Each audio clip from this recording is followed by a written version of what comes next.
క్వారీలతో తనకు సంబంధం ఉందని నిరూపిస్తే దేనికైనా సిద్ధమన్నారు అనకాపల్లి ఎంపీ సీఎం రమేష్. జిల్లాలో జరుగుతున్న అభివృద్ధిని బోర్వలేకనే వైసీపీ నేతలు చిల్లర రాజకీయాలు చేస్తున్నారని మండిపడ్డారు. గత 5 ఏళ్లలో వైసీపీ నాయకులు అమర్నాథ్, ధర్మశ్రీ చేసిన దందాలపై విచారణ జరిపించి కేసులు నమోదు చేస్తామని కూడా హెచ్చరించారు.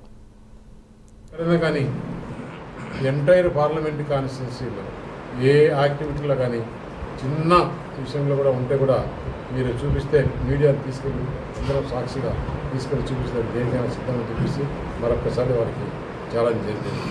అభివృద్ధిలో మీరు మాకు పోటీనే కాదు, ఎందుకంటే చంద్రబాబు నాయుడికి అనుభవం ఉంది, పవన్ కళ్యాణ్ గారికి ఉత్సాహం ఉంది, ఆలోచనలు ఉన్నాయి, ప్రధానమంత్రి గారి అండ ఉంది. కాబట్టి ఆంధ్రప్రదేశ్లో ఇక్కడ ఇప్పుడు దాదాపు ఈ పార్లమెంట్ నియోజకవర్గంలో 2 లక్షలకు పైగా ప్రైవేట్ ఉద్యోగాలు ఉన్నాయి.